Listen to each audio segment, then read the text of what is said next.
and ready to give an opinion. Today's stories with a spark. Brazier from 8 p.m. weekdays on GB News.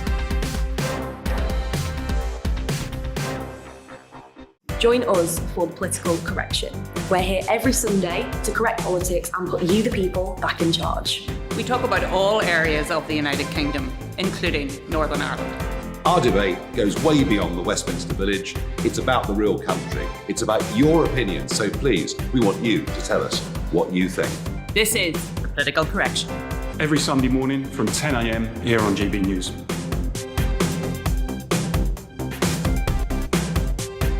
Hi, I'm Patrick Christie's. And I'm Mercy Moroki. And we're hosting a show right here on GB News, 9:30 a.m. till 12 p.m. every single weekday, called To The Point. We're going to be talking about all the big issues that matter to you at home in Britain. Absolutely, whether it's holding politicians to account, discussing what's taking place in the Channel, banging on about law and order, we're not afraid to do the absolute lot of it. Yes, and if you're thinking it, you can guarantee that we'll be saying it. Make sure you're here 9:30 a.m. till 12 p.m. every single weekday, right here on GB News for To The Point.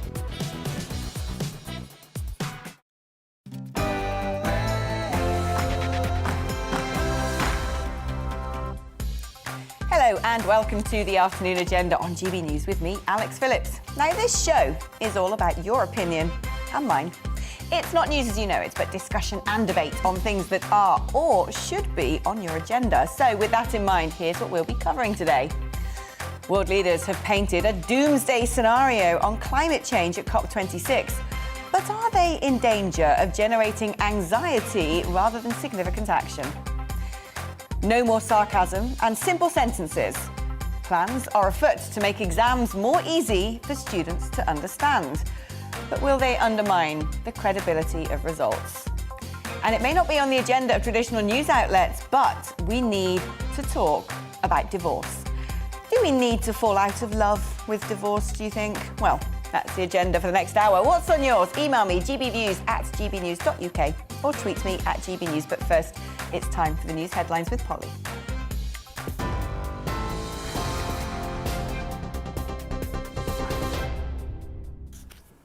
I'm Polly Middlehurst and this is your news on GB News at 4 o'clock.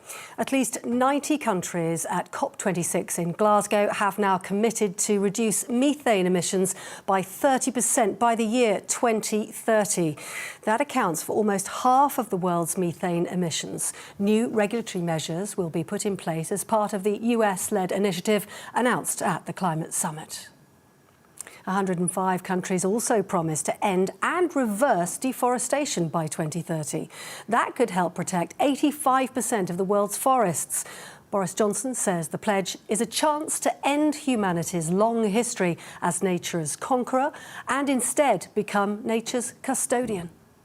Let's channel funds towards securing the rights of indigenous peoples and local communities and shift trillions towards supporting sustainable jobs, so that protecting our forests is not only the right course of action to tackle climate change, but the right course for a more prosperous future for us all.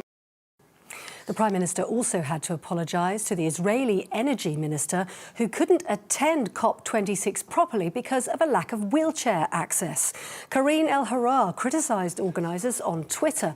Mr Johnson later met up with her at the conference and said sorry for the confusion. COP organisers added it had been a genuine mistake and the venue must be accessible to all. 2 Metropolitan Police officers have pleaded guilty to misconduct in public office after they shared images of the bodies of 2 murdered women. PC Dennis Jaffa and PC Jamie Lewis took photographs of the sisters Biba Henry and Nicole Smallman on WhatsApp while they were protecting a police cordon. Speaking outside the Old Bailey, their mother was asked if the Met Commissioner Dame Cressida Dick should resign. Yeah. And, you know, whenever I was in a senior position, if my organisation or department failed, it was on me. It was on me. I had to take the can for it. Well, it's now time for them to take the can for it. The former FIFA president Sepp Blatter and ex-UEFA president Michel Platini have been charged with fraud in Switzerland. It follows a 6-year investigation into a payment of more than £1.6 million from FIFA to Platini in 2011. They were both given 8-year bans from all football-related activities by FIFA in 2015 after being found guilty of ethics code breaches. They had both denied any wrongdoing. Insulate Britain protesters have been removed from 3 separate sites after staging demonstrations in major cities outside of London for the first time today. Around 60 activists disrupted traffic in Manchester, Birmingham and the capital city. It's the 8th consecutive week that they've held protests on our roads. 9 demonstrators have been told they face committal proceedings after breaking injunctions. The Environment Secretary, George Eustace, says that a British scallop trawler has now been released after being held by the French authorities. This comes after France backed down in a dispute over French vessels fishing in British waters last night. The French president had previously warned they could block British boats from its ports from today if they failed to issue more licences to French fishermen. Speaking to GBNews, the Environment Secretary said any action by France would have been a breach of the Brexit agreement. Supermarket Morrisons has apologised following complaints over one of its food labels. Some customers on social media accused Morrisons' labelling of being anti-EU, referencing a chicken crown sold by the supermarket that described its ingredients as containing non-EU salt and pepper. Well, GBNews reached out to Morrisons and they said their label is adhering to British packaging regulations, but that they will be redesigning it, as the quote was not political commentary as perceived. You're bang up to date. I'm back in half an hour. Now over to Alex and the afternoon agenda.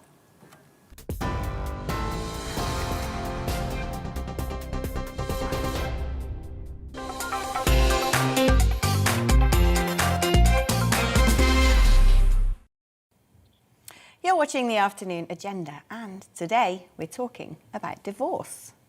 Over lockdown, inquiries to lawyers about divorce doubled, with requests mainly coming from women. Having to spend 24 hours a day together, 7 days a week, made some couples realise Mr. or Mrs. Right was actually very wrong. Divorce has been on the rise for decades as society has evolved, and with it, the place of marriage in it. Far from the economic union of old, where it was expected that the man was the breadwinner and the woman manager of home and hearth, the emancipation of women from the kitchen to the workplace and an increasingly secularised society has placed an ironic burden on marriage: love itself. It sounds strange, doesn't it? But where before a match was forged on distinct familial roles and underscored by a contract with God, all of a sudden, it has been stripped of such parts and the entire emphasis placed on matters of the heart. The biggest decision someone is likely to take in their life is often left entirely to the whim of hormones and emotions, fragile, fickle and fallible feelings. While love has always played a significant role in marriage, the fact that today it is the Holy Grail, as an idealised abstract, has placed an onerous onus on both finding and sticking by the one. Today, pressure for blame-free quickie divorces represents this significant evolution. People can fall out of love as easily as they fall in. And with the constructs of asset division and expected duty less impactful when both partners have jobs and are not bound by societal shame, quickie divorces may offer a neater, less combative approach to separation. But does it undermine the very institution of marriage? If such a contract is so easy to break, what was its worth in the first place? Equally, prenuptials, regarded by many in Britain as a strangely cynical and materialistic interpretation of matrimony and at odds with the assumed properties of true love and romance, are equally more in step with the fundamental principle behind marriage as a fusion of assets and allocation of roles and responsibilities. There are some that argue the very process of premarital mediation actually helps couples foresee issues and delineates the rules of their relationship in advance, future-proofing their marriage by having a conversation that usually only takes place too late during separation. In the absence of a pre-signed agreement, divorce can become a messy, brutal and highly destructive process, drawing into its mire relatives, friendships and children, leaving carnage in its wake. In an increasingly commodified, disposable society, where sexual freedoms have been elevated to an extraordinary height, and individualism has placed emphasis on the concept of total fulfillment, marriage has become an increasingly brittle bond, more often like the rope in a tug of war, and divorce a societal norm. So how can we get together and stay together, or if that's impossible, consciously uncouple in the least destructive manner? Today, we really need to talk about divorce.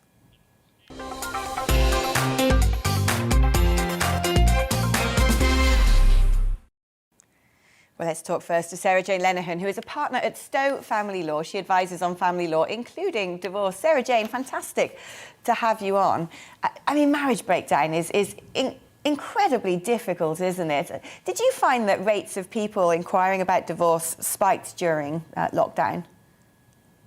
Well, initially we did see that they actually dropped at the beginning. So in March, we saw that they actually went down and things were quite quiet.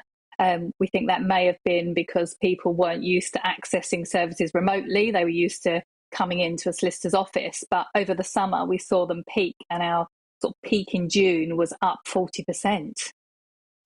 And what are the main reasons cited when people come to you? Do they usually say, well, you know, I just can't bear to live with them anymore, they've had an affair, there's financial troubles? If you could sort of categorise most of the motivations for divorce, which ones appear most commonly? So we do see a lot of adultery, and that's one of the facts that you can rely upon when divorcing. During lockdown, we saw a lot of people spending a lot longer time together, whereas they were used to very busy lives, whether it was jobs, social life, and there just wasn't that space, that time to get away. And it really put so much pressure on so many marriages. Mental health, finances, and one of the big things we see as well is addiction, whether that's drugs, alcohol, or gambling, as well as, sadly, we saw a big increase as well in domestic abuse during the lockdown as well. What's your initial response when someone comes through your door and says, I'm thinking about getting a divorce? Do you just sit them down straight away and say, well, let's work through the assets you have and, you know, how quickly or how messily you want to make this process? Or do you say, are you sure you really want to get divorced? Yes, well, it is such a big step that I always do explore with the client whether this is right for them. And I will, even if a client says to me, I 100% want to go ahead, let me sign up now, I always tell them to go away and think about it, because there's a lot of information that we provide in that initial meeting. And it is such a big step that, you know, I personally would like to be sure that it is really right for them. And so normally I start with a sort of a general background conversation just to find out why they're in my office, what has got them to this situation, so I know a little bit more. And then do you find people, when you say go away and have a thing, do you find some people don't come back and perhaps thank you for giving them such candid advice and enabling them to get their relationships back on course? Yes, and I find that clients actually really appreciate that sort of approach, and that I'm not, you know, us as lawyers sometimes get bad reputation. I'm not just trying to sign them up as quickly as possible, and as you mentioned, you know, divide up their assets and make it as messy as possible. You know, my ideal outcome, as I say to clients, is, you know, if things are relatively amicable and it's just, you know, there's nothing serious going on in that relationship, I say to them, you know, in the nicest possible way, I hope that I don't see you again. And they sometimes don't come back. Sometimes I have clients come back 6 months. I've had clients come back 2 years later, where they've gone away, tried to work on things, and it really hasn't worked, for example. But, you know, I like to be really sure that that's the right route for them before embarking on it, because it is costly, it does take a lot of time, and it can be extremely expensive. And how commonplace today are prenups in the UK? Are more and more people getting them? Or are they still sort of fairly a rare commodity? I would say more common, and I think the younger generation are speaking about divorce more openly, as you mentioned in your introduction. I don't think it's a taboo as much as it used to be. And so we get many inquiries, particularly from the younger generation, or where older, so maybe parents or grandparents are providing money to their children or grandchildren, and they want to safeguard that money, and often a prenuptial agreement is a way of doing that. Sarah Jane, fascinating. Thank you so much for your insight and your oversight, in fact, in this really interesting topic. That's Sarah Jane Lenihan, who's partner at Stowe Family Law. Well, let's talk to the writer Jenny Holland, who has been through a divorce herself. Jenny, what was that experience like for you? Was it as horrible and traumatic as people say, or did you actually manage to work through the process quite calmly and in a civil manner? No, it was as horrible as people say, unfortunately. I did not manage to pull a Gwyneth Paltrow and consciously uncouple. Yeah, no, it's definitely one of the most brutal experiences, at least in my life. And you're really talking about dismantling your entire life and having to rebuild it from zero, which, you know, in my case, I was in my late 30s and I had a young son. And so, yeah, it was frightening. It had certain sort of long-lasting, borderline catastrophic financial consequences. But because we're talking about sort of irretrievable breakdown between two people, in the end, it had to be done. And I think that's where the terrible quandary is with divorce, because on the one hand, you don't want to encourage it, but I think probably more often than not, it does need to be done. What was the biggest challenge for you and the biggest lesson you learned from that experience? It made me quite introspective, because fundamentally it's a failure in your own life. And, you know, you're the person that oversees your life. So you really have to kind of take stock of how you got to that point. And, you know, it's just a matter of learning that it's very hard to know another person. It makes it hard to trust in your own instincts, because you kind of go into it with one perspective, and then a few years in, you think, oh, wow, I got this completely wrong. And having gone through this yourself, have you got any advice you might give to someone watching right now who's thinking, I'm not in a happy place, and, you know, maybe I'm thinking of separating? Would you say, well, try and work it out? Or if you really are in an unhappy place, what advice would you give them?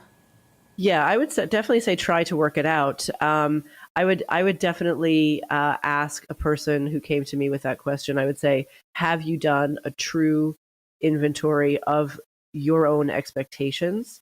Can you identify where you might be projecting certain unrealistic expectations onto your partner?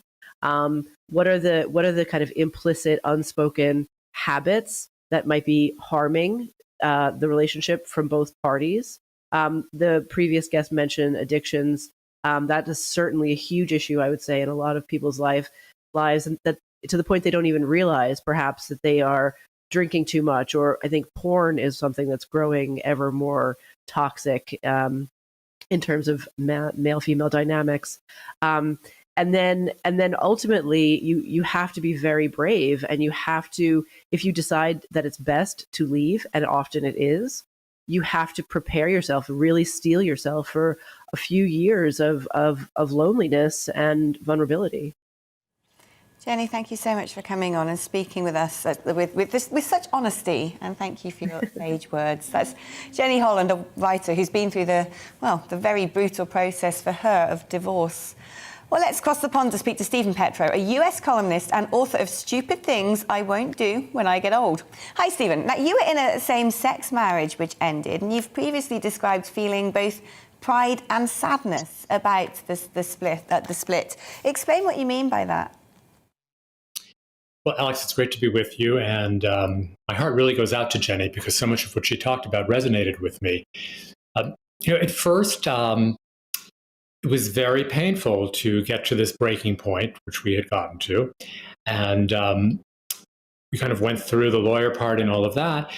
But a little bit into the process, I realized that because we now had the right to marry in the United States, and we had gotten married as part of that, which was a great privilege, going through the same separation and divorce process as an opposite-sex couple really legitimized what this process was. We had lawyers, we had alimony, we had acrimony, and that was very equal in a certain way, and that would not have happened a generation ago.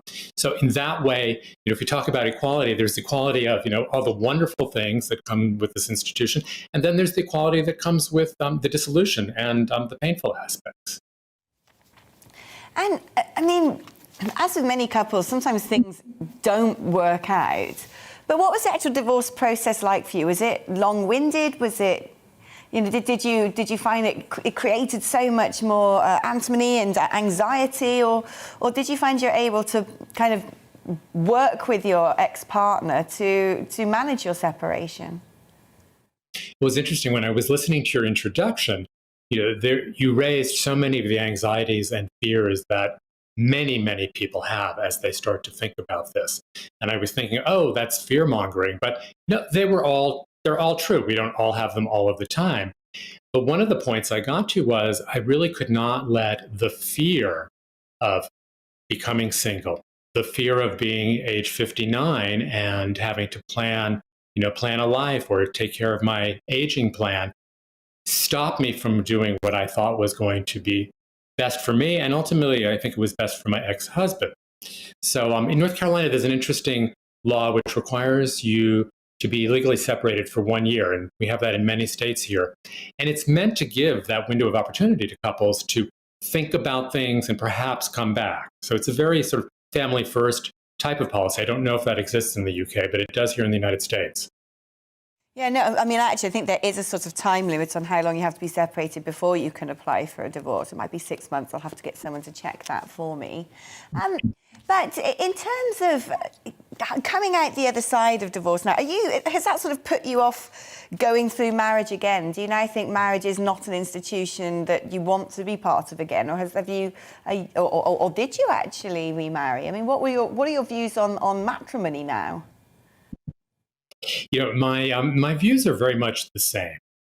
As a gay man, it was incredibly, unfair that same-sex couples could not have the same legal benefits. So I feel that, as strongly now as I did before I got married and when I was married.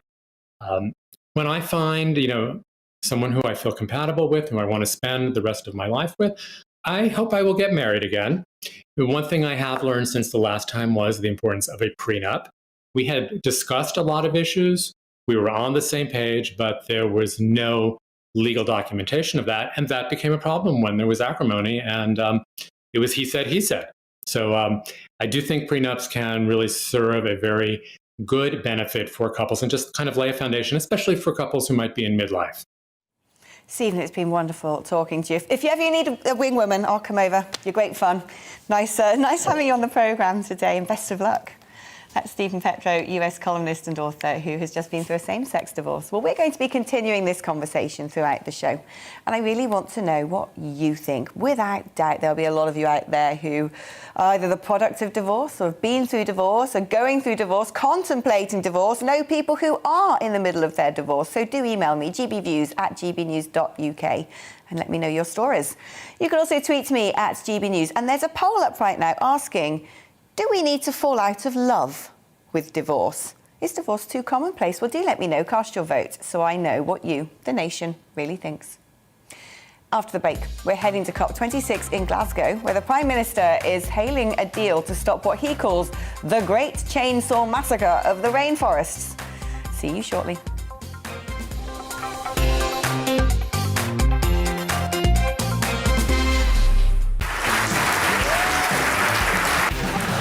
My name is Andrew Doyle. Join me every Sunday evening at 7 p.m. for Free Speech Nation.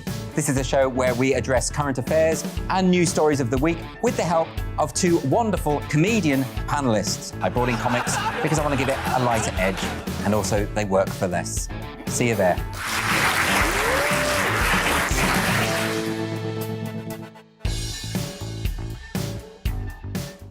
I'm Colin Brazier. I've reported from more than 70 countries around the world, covered wars from Afghanistan to Iraq, from Lebanon to the Balkans. I'm trying to bring that experience, that feel for events, to the studio. And something else.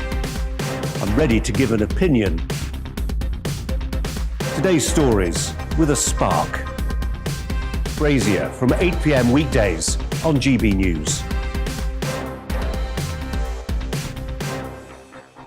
Join us for the political correction.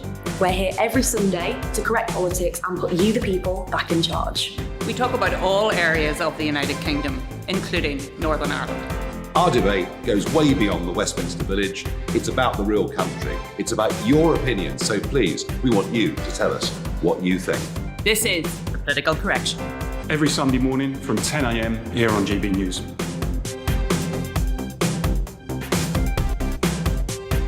Hi, I'm Patrick Christie's. And I'm Mercy Moroki. And we're hosting a show right here on GB News, 9:30 a.m. till 12 p.m. every single weekday, called To The Point. We're going to be talking about all the big issues that matter to you at home in Britain. Absolutely, whether it's holding politicians to account, discussing what's taking place in the Channel, banging on about law and order, we're not afraid to do the absolute lot of it. Yes, and if you're thinking it, you can guarantee that we'll be saying it. Make sure you're here 9:30 a.m. till 12 p.m. every single weekday, right here on GB News for To The Point.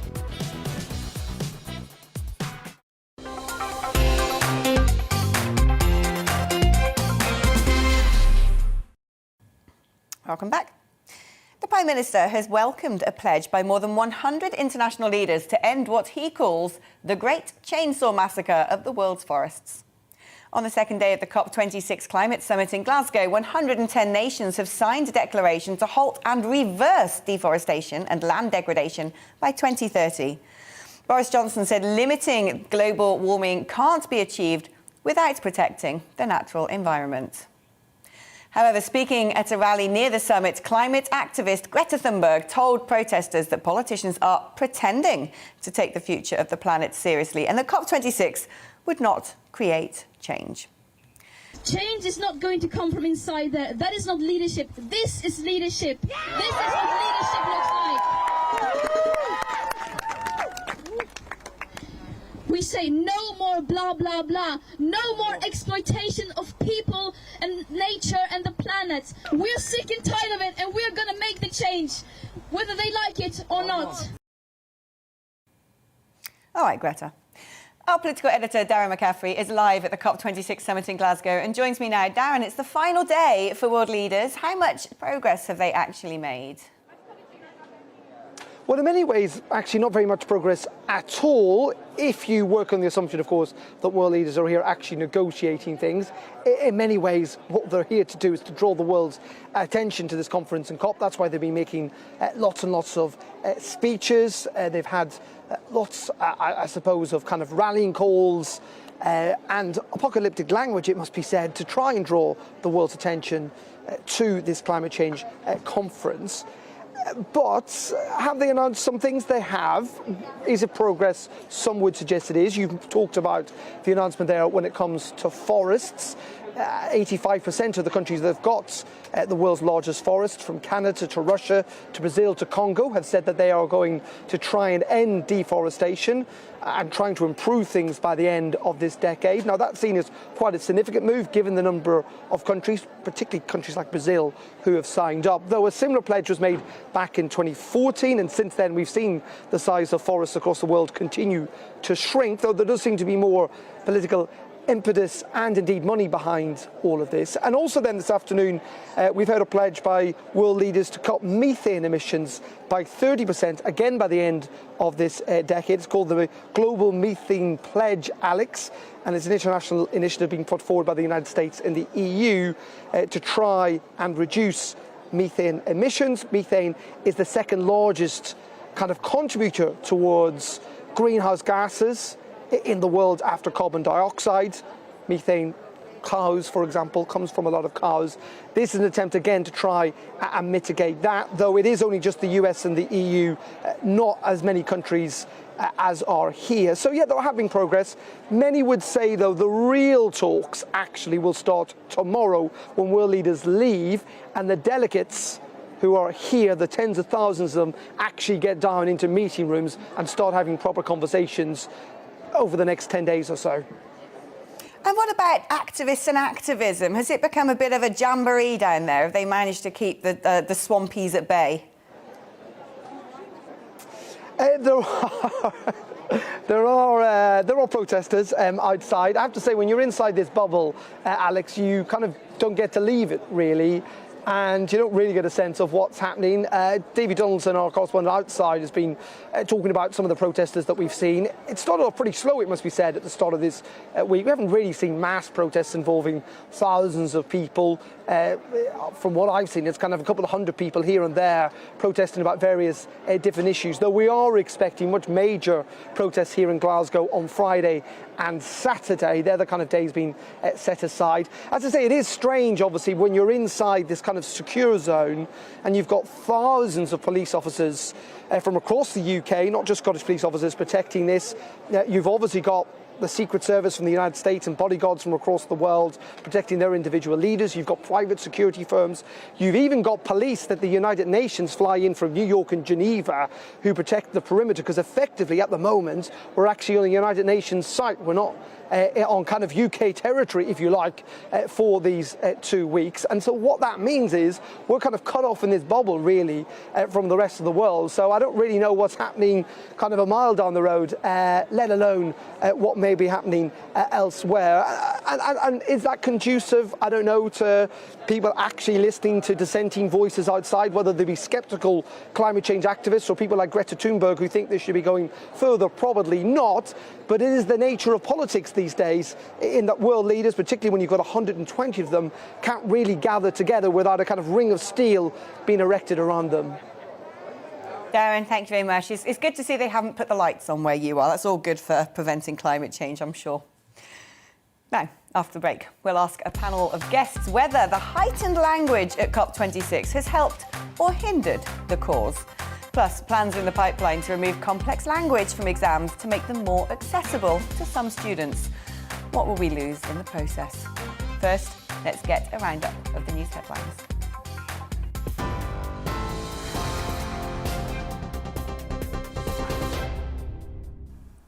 Thanks, Alex. Your GB News headlines at 4:30. At least 90 countries have now committed to reduce methane emissions by 30% by the year 2030. That's almost half of global methane emissions. New regulatory measures will be put in place as part of the US-led initiative announced at the COP26 Climate Summit. Boris Johnson, though, has had to apologise to the Israeli Energy Minister, Karine El-Harar, who couldn't attend COP26 because of a lack of wheelchair access. COP organisers say it was a genuine mistake and the venue must be accessible to all. 2 Metropolitan Police officers have pleaded guilty to misconduct in public office after they shared images of the bodies of 2 murdered women. PC Dennis Jaffa and PC Jamie Lewis took photographs of the sisters Bieber Henry and Nicole Smallman on WhatsApp while they were protecting a police cordon. The former FIFA president Sepp Blatter and ex-UEFA boss Michel Platini have been charged with fraud in Switzerland. It follows an investigation into a payment of more than £1.6 million from FIFA to Platini in 2011. Both have denied any wrongdoing. Interlake Britain protesters have been removed from 3 separate sites after staging demonstrations in major cities outside of London for the first time today. Around 60 activists disrupted traffic in Manchester, Birmingham and the capital city. It's the 8th consecutive week they've held protests. And Antonio Conte has been appointed as the new Tottenham Hotspur head coach. This comes after Spurs sacked Nuno Espirito Santo after only 4 months in charge. The former Inter Milan manager has signed an initial contract with the club until the summer of 2023. We wish him luck. I'm back with a full news update at 5. See you then.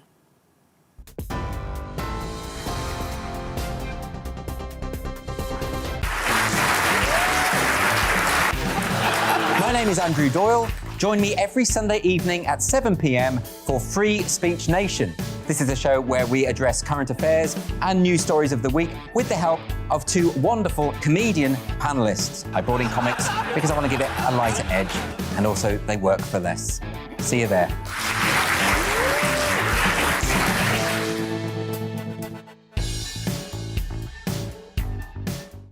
I'm Colin Brazier.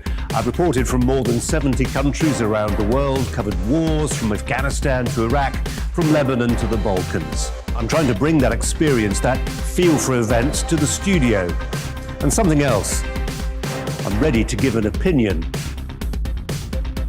Today's stories with a spark. Brazier from 8 p.m. weekdays on GB News.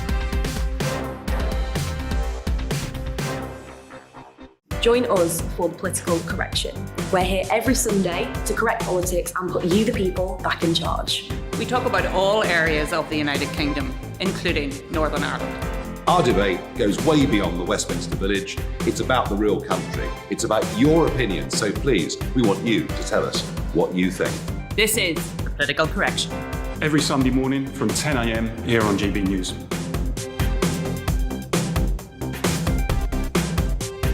Hi, I'm Patrick Christie's. And I'm Mercy Moroki. And we're hosting a show right here on GB News, 9:30 a.m. till 12 p.m. every single weekday, called To The Point. We're going to be talking about all the big issues that matter to you at home in Britain. Absolutely, whether it's holding politicians to account, discussing what's taking place in the Channel, banging on about law and order, we're not afraid to do the absolute lot of it. Yes, and if you're thinking it, you can guarantee that we'll be saying it. Make sure you're here 9:30 a.m. till 12 p.m. every single weekday, right here on GB News for To The Point.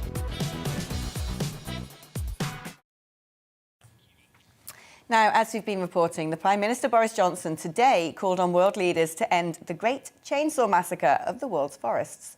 Yesterday, he called global warming a doomsday device strapped to humanity. Meanwhile, Archbishop of Canterbury had to apologise for likening failure on climate change to Nazi genocide. Well, we're going to discuss this a little bit more with people who know a little bit about whether these sorts of phrases could help or hinder when it comes to climate change.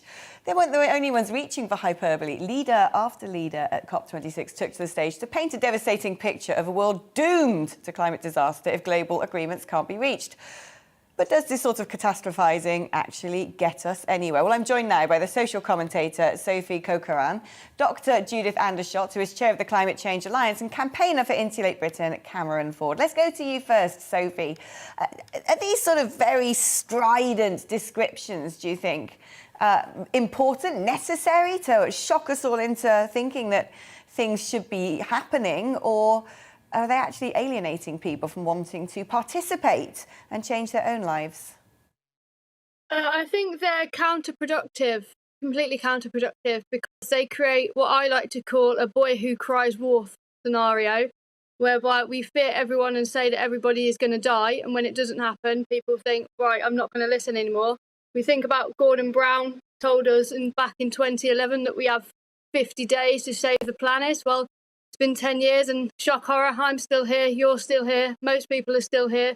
So clearly it didn't happen, and I think it alienates people from taking this seriously, because if they just tell us we're all going to die, we just know for the fact that's just not the truth, because they've been telling us that for years and it hasn't happened yet. Oh yeah, Judith, I'm going to go to you next.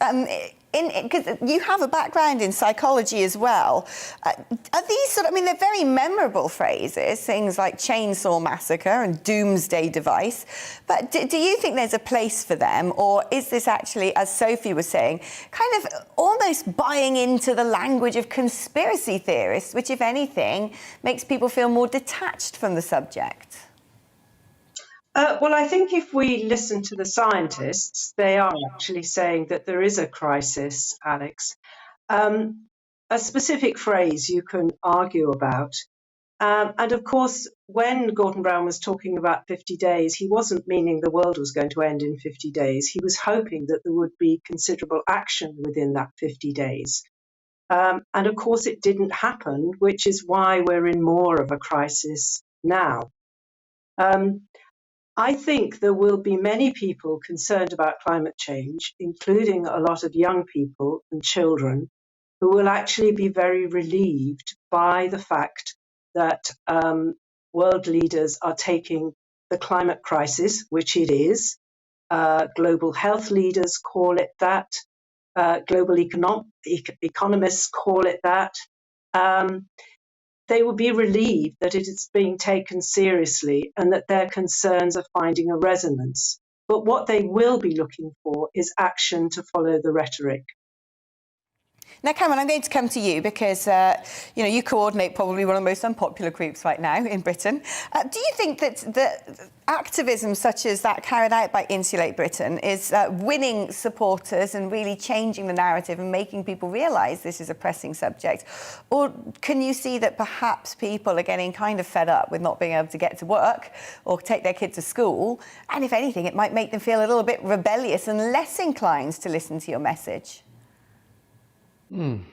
Thanks, Alex. I think we're not about getting support. What we're trying to do is get a platform to try and remove people like Sophie, who are climate deniers, and be able to talk about what scientists and other people like Judith, who spend their life working on this sort of thing, are telling us is coming, and what they're saying is coming. Scientists, I don't know what Sophie's profession is, but I'm listening to Chatham House Report, which is a group of independent scientists. And they're talking about, we're seeing incidents of a car driving around some protesters here right now. I mean, we can see the level of anger people can get to. And when there are food shortages, which will be coming in the very near future because of unstable weather, people will be fighting over the remaining bread in Tesco's. And so I think the language that's needed is only needed because media outlets haven't been talking about the severity of what's coming. Sophie, first of all, would you consider yourself a climate denier? I think it's important that you get a right of reply on that. And secondly, do you think that, a lot of this activism and this general rhetoric, when it's so strong, is actually pitting people against each other when actually we need to come together to solve this issue? Yeah, so firstly, no, I'm not a climate denier. I know for the fact that the climate changes, it has changed and it has always changed. Otherwise, we'd all be living under a sheet of ice right now. And secondly, Cameron, it's a good job that you don't like support because you haven't got any. But the thing is, I think it's naive and it's arrogant from people in society to think that we as Britain can really do anything significant enough to stop climate change. We just can't. But in terms of what you said, in terms of the media, pitting people against each other, I think Insulate Britain have been a brilliant group who have been a shining example of making everybody, hate the fight for climate change. And, a lot of people, they're actually making people pro-climate change at this rate because people just don't respect their methods. And I do believe that the media and the way they're framing this is alienating people from the cause. It's not helpful. And Judith, in terms of, we've spoken about world leaders using, shocking language.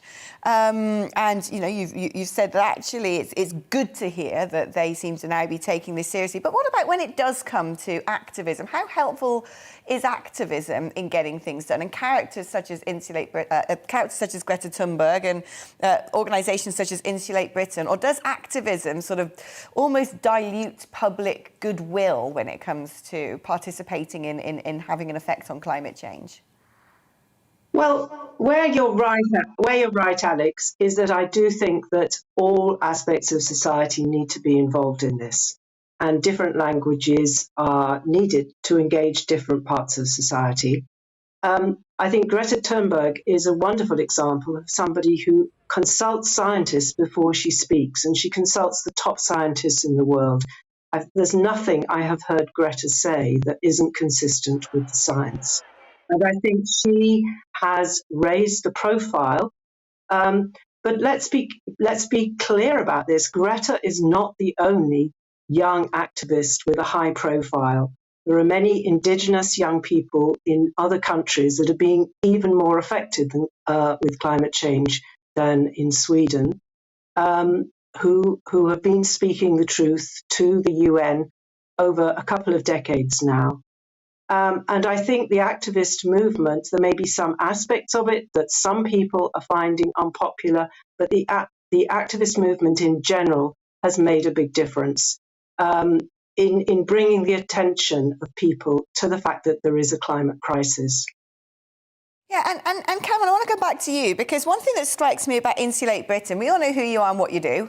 We've seen lots of pictures on the news of, you know, you disrupting circulation of traffic and so on and so forth, which to me seems at odds with trying to prevent emissions.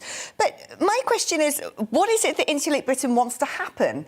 Because you seem to sit in roads, but you haven't told anyone how to insulate their house, or who's supposed to do it, or how much it's going to cost and by when. So, you know, it seems to me that you're, rather than be productive, you're being destructive, because I know who you are, but I don't really know anything else about you or what you actually want to do. Well, Alex, you're welcome to attend any of our numerous meetings, one of which being with industry professionals every 2 weeks, where we're getting together some of the top building scientists and discussing what this looks like. The plan was created with industry professionals. It's not something ludicrous. I don't know if you've seen external wall insulation going up, but it's quite straightforward. It's for the government to discover how to finance this if they want to choose to save the 8,500 people that will die in this country from fuel poverty this winter.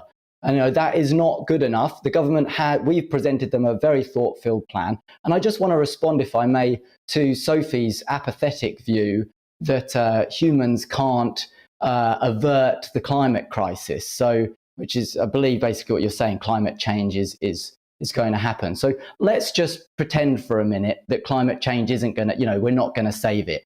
But maybe if we insulated people's homes, people would be warmer, save money on fuel bills. If we would switch to green energy, then people's lungs would be healthier because of the lack of pollution. If we had less meat, less animals would be getting slaughtered, there'd be more forests. And then it turns out scientists just made up the climate crisis to make some money. Any worse because of those steps we've taken? Yeah, Sophie, I'll let you answer that, because I think Cameron makes a very good point there, doesn't he? The sort of measures that people are proposing we follow in order to have some sort of impact on climate change, whether you think Britain as a, you know, an entity by itself can have an impact or not. I mean, it's not going to make the world worse, is it? No, but if it's not making a significant impact on climate change that they're telling us, why on earth are we going to bother bankrupting our economy trying when China are just sitting there laughing at us? My question is, none of this stuff is free, Alex, so how the hell are you going to plan to fund it?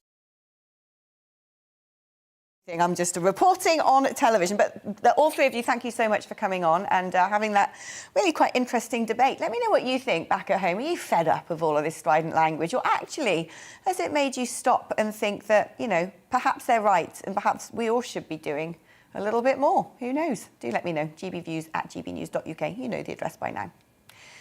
Now, exam papers could be idiom and sarcasm free. Don't worry, we're going to keep all of that here on GB News and steer clear of complex language. Also keeping that here on GB News, under plans being considered by the regulator Ofqual. They're consulting on new guidelines to make examinations more accessible to some pupils, including those with disabilities and those for whom English may not be their first language. The guidance includes instructions to use simple sentences with one clause and to replace more difficult questions and put them at the end of the exam so pupils don't get demotivated. Is it really a good way to ensure fairness, or will it undermine the quality of assessments and fail to stretch pupils? Well, I'm joined now by etymologist and author of a number of books on words and phrases, Andrew Thompson. Andrew, you've got my dream job, etymology. What a fascinating topic. Words are wonderful, aren't they? And the more we understand about words, and the more we embrace the rich variety of language that we have in the UK, the better, surely. Yes, I agree that, which is why I completely disagree with what's being proposed. You know, English, we're in England, English is the first language here, and to dumb it down, it just regresses us. You know, the more people have a better command of English, the more sort of civilized and sophisticated society is. So to reduce that will just sort of take us back a step. But there are some people like you, like me, who are wordy people, you know, big readers and love writing and you know, get fascinated and captivated by words. Then there are others, unlike me, who prefer numbers. Surely when it comes to maths and science, that actually if we make it too verbose, we could be making it more difficult for people who are of a more scientific bent or a more logical bent to thrive in that subject.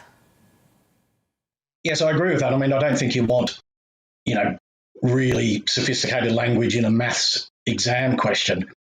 But that said, in top corporate companies like Goldman Sachs, which is sort of a science-based vocation, they're actually targeting people with good language skills these days, because the theory is, and there's a software developing billionaire, Mark Cuban, his theory is that the more we can differentiate ourselves from machines as the world becomes more automated, the better off we're going to be. And English gives you those skills like collaboration, being able to make intuitive leaps and that sort of thing. So the better you are at English, despite being in a science field, the better off you're going to be. Now, I detect an accent there, Andrew. It sounds relatively Antipodean to my untrained ears. When it comes to English, how important is it, especially in England, for English to be pure English and not Americanized and not sort of subject to the whims and changes and etymological evolutions that take place elsewhere? Or should English seek to become more global? Well, I think it can evolve, but I think it's a bit like animal evolution. It's a very slow process and not one that happens quickly. And that's where I think what's being proposed is a problem. It's got the ability to quickly denigrate the language as opposed to letting it evolve in a certain way. But, I think English can evolve with certain idioms from different cultures, but I'm a bit of a purist when it comes to it. I think it should be, I don't think we should be spelling words like Americans do. They take the U out of the OUR words and that sort of thing. I disagree with that. Disagree with a lot of the things America has done to the English language. Now, finally, while I've got you here, because I love language so much, I just want to ask you a few questions that you'll probably have the answer to. Where does the word hack come from when you're talking about journalists? Do you know the origins of that word? Oh, no, I don't. Sorry, I should. I'll put you on the spot there, Andrew. I'm sorry for that. But I feel like I'm in Sorry, go on. No, it's good. I could give you a pop quiz, but I'm beginning to think that's a bit unfair. What are your pet peeves when it comes to how language is changing and evolving? Do you think it's devolving? In which areas are you sort of most concerned?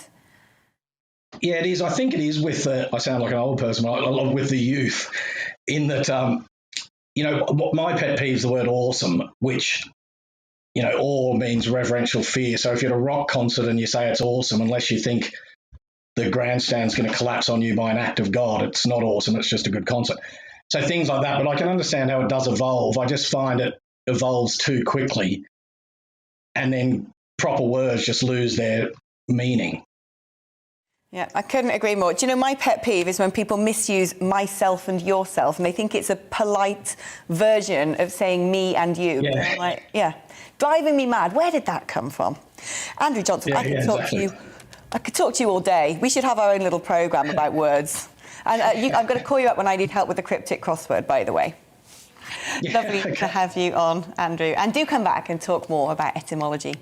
Now, today, we're also talking divorce and asking, do we need to fall out of love with it? Lots of you have been getting in touch with your views. Robert says, divorce is now too easy. That's fine if it's only the couple, but when there are kids, they should be the number one priority. In most cases, they love both parents. They shouldn't be bargaining chips, but some use them.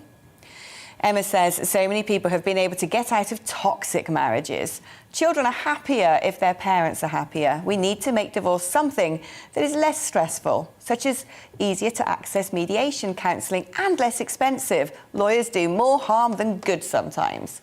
Frank says, it's become too easy to break up. People should maybe choose partners better and be prepared to work on the relationship. I know each situation is unique, but previous generations seem to last much longer in general, and the children generally were the better for it. Yet 42% of marriages these days end in divorce. Now after the break, the head of the GPs union stands down in the row over increasing face-to-face appointments. Doctors are being balloted on strike action this week. Last thing we need. We'll ask why it's become such a contentious issue, but first, let's have a look at the weather forecast. Hi there. Some places seeing shower after shower today, other places avoiding them entirely and seeing plenty of sunshine. And inland, under clear spells, it will be a chilly one tonight with a touch of frost in places.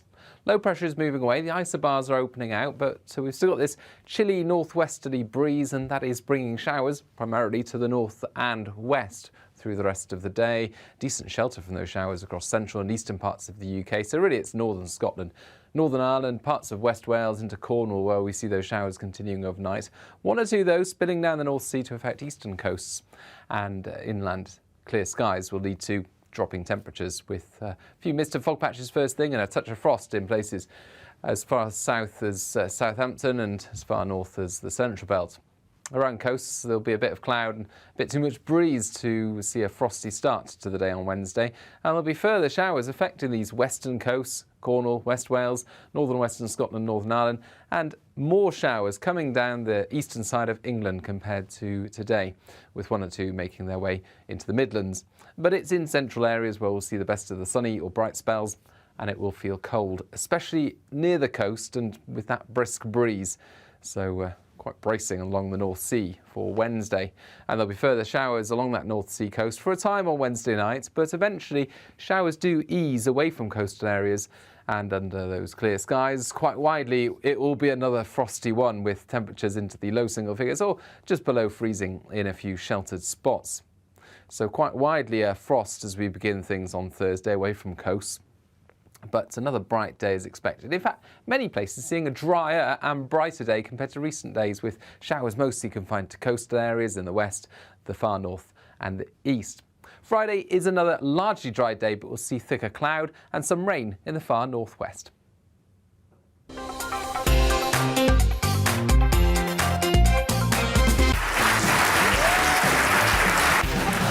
My name is Andrew Doyle. Join me every Sunday evening at 7 p.m. for Free Speech Nation. This is a show where we address current affairs and news stories of the week with the help of two wonderful comedian panellists. I brought in comics because I want to give it a lighter edge, and also they work for less. See you there.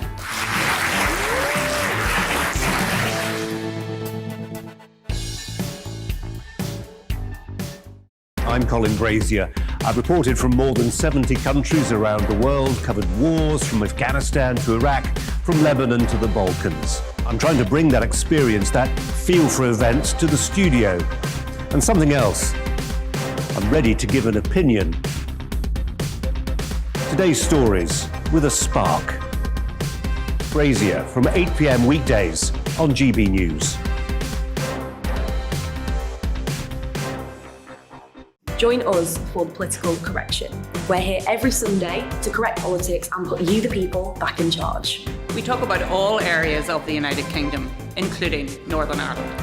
Our debate goes way beyond the Westminster Village. It's about the real country. It's about your opinion. So please, we want you to tell us what you think. This is the political correction. Every Sunday morning from 10 a.m. here on GB News.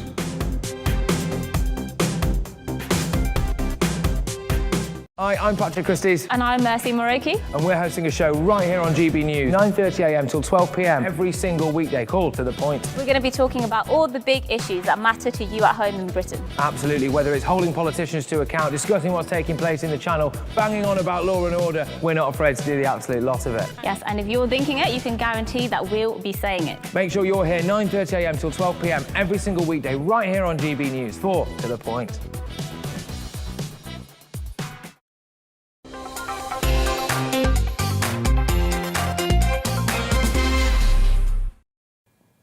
Welcome back. The head of the union that represents GPs has announced he's resigning. It comes as tensions rise over face-to-face appointments and plans to ballot doctors on strike action. Dr. Richard Vautry said it was a critical time for the profession as he stood down as chairman of the British Medical Association. The Health Secretary, Sajid Javid, wants to force GPs to see more patients in person and has threatened that practices will be named and shamed if they fail to boost face-to-face appointments. The BMA this week balloted members on strike action over the plans, and GPs have 2 weeks to respond. Well, let's talk now to Dr. Jess Harvey, who works as a GP in Shropshire. Dr. Harvey, thank you for joining me. This is obviously a hugely contentious issue, but why are feelings running so high? We always used to go to our doctors before. We never had to have online consultations. So why now that the Health Secretary has asked for face-to-face appointments to be brought back in, a doctor saying that they might strike? Well, I think it's kind of that very lead in that you had there that's sort of strikes to the truth in this, in that you're saying that we're not doing face-to-face appointments, but we very much are doing face-to-face appointments. Essentially, what a lot of practices are running at the moment is a triage first approach, which actually some practices had as an approach prior to the pandemic, and it isn't uncommon to be used because actually it has a far more efficient use of your resources and enables a much better patient journey. Interestingly, what you said about Sajid Javid and the league tables, he has actually U-turned on today and said that he's not asking for us to be put into league tables named and shamed. So I don't know what's going on in terms of the government and what they actually want us to do or not at the moment, any more than you do from the sounds of things. There has been a very negative narrative towards general practice throughout the pandemic, and that is continuing now. We have worked throughout the pandemic. We have been seeing people throughout the pandemic, and we continue to see people. The issue of having a phone call first isn't saying that we aren't seeing people. It's allowing us to use our resources more effectively. There's a principle that you use in major incidents and disaster medicine that's you do the most for the most. And general practice has got to a point now, due to chronic underfunding and understaffing, that is what we are having to do. If me seeing all of my patients face to face then means that I see less patients, then people are going to have to wait longer to see somebody, which doesn't seem like a fair way for things to be done. Essentially what we're doing is we are trying to allow patients to access us, which they can do via phone or online. And if patients are unable to do that, then by all means we're seeing them face to face.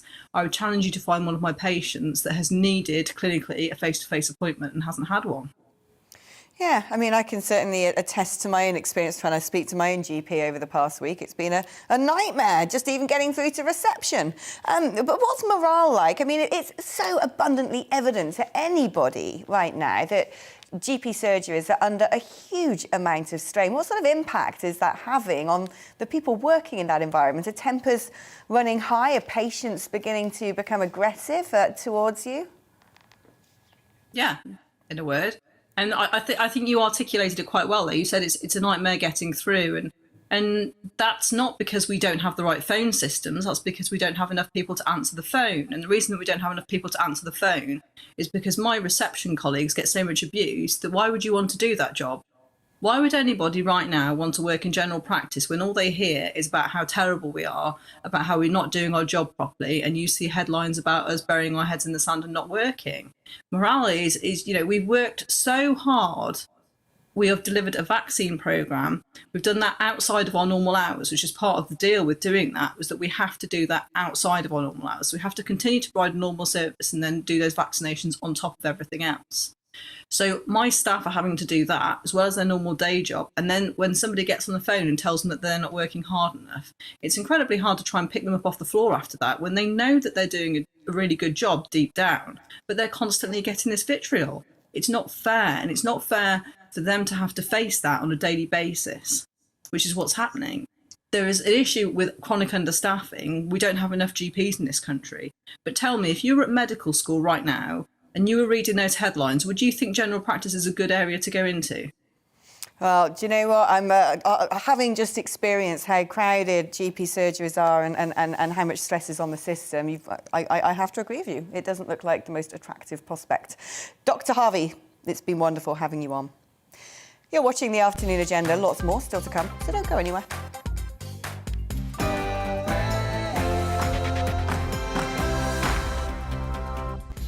Well, hi and welcome if you've just joined the Afternoon Agenda. We're a couple of minutes past 5 o'clock. I'm Alex Phillips, and this show is all about what I think, what you think, and what my guests think about things that are, or perhaps really should be, on your agenda. Still to come, the Prime Minister is to bring the World Leaders Summit at COP26 in Glasgow to a close, hailing the success of the event. When he stands up to speak, we're going to cross to him live. But we'll also ask, what have they actually achieved so far? Plans are afoot to make the language of exams simpler and easier to understand. But will they undermine the credibility of results? Plus, it may not be on the agenda of traditional news outlets, but we need to talk about divorce. A lot of you have experienced it, might be going through it right now. Do we need to fall out of love with divorce itself? That's the agenda for the next hour. What's on yours? Email me, gbviews@gbnews.uk, or you can tweet me at gbnews. But first of all, let's have a little look at the news headlines.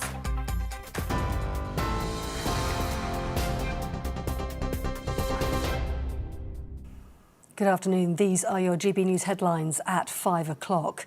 At least 90 countries have today, at COP26 in Glasgow, committed to reducing methane emissions by 30% by the year 2030. That accounts for almost half of the world's methane emissions. New regulatory measures will be put in place as part of the US-led initiative announced at the Climate Summit today. 105 countries also promised to end and reverse deforestation by 2030. That could help protect 85% of the world's forests. Boris Johnson says the pledge is a chance to end humanity's long history as nature's conqueror and instead become its custodian.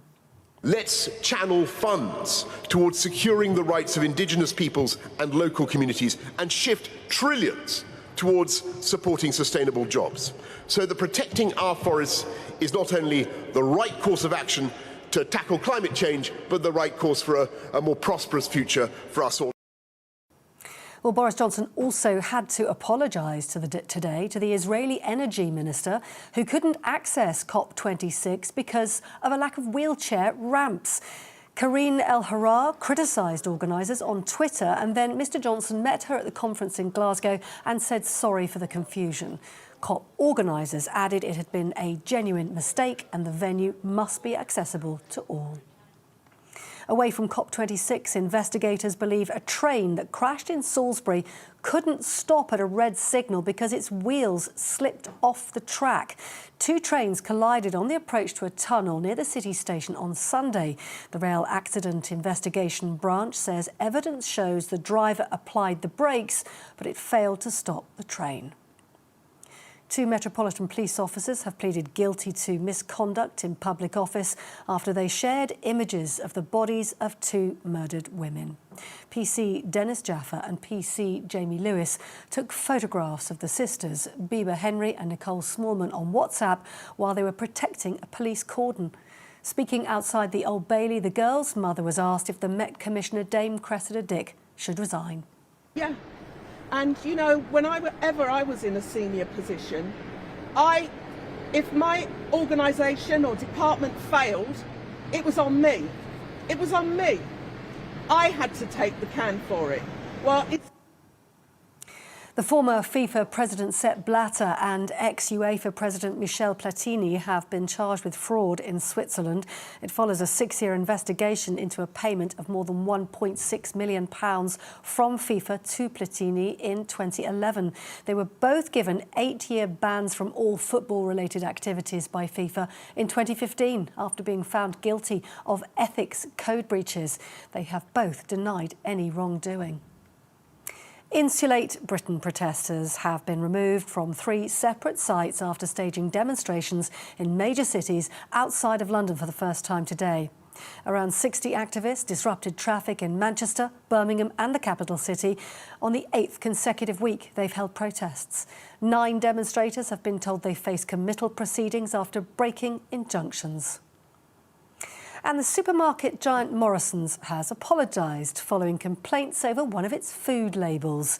Some customers on social media accused Morrisons' labelling of being anti-EU, and they're referencing a chicken crown seen here and sold by the supermarket, describing its ingredients as containing non-EU salt and pepper. Well, we reached out to Morrisons and they said their label is adhering to British packaging regulations and they will be redesigning it as soon as it was, quote, not political commentary. That brings you right up to date. Now back to Alex.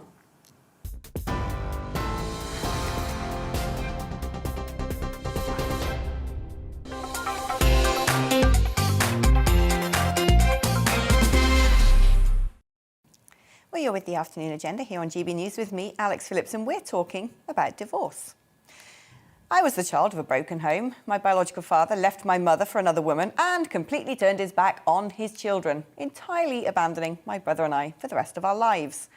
Well, thankfully, my mum remarried and I got a significant father upgrade. Dad 2.0 is definitely a keeper.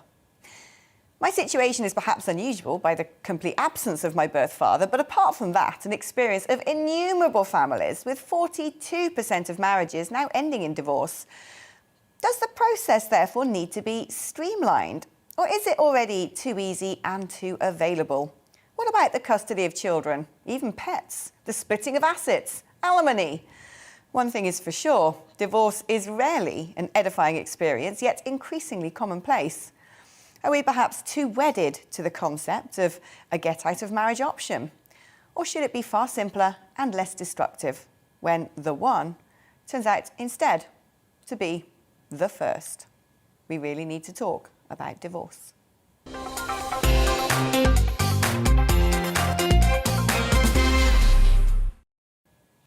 Well, let's talk now to Sarah Davison, who's a divorce coach and author of Uncoupling, How to Survive and Thrive After a Breakup and Divorce. Sarah, thank you for joining me.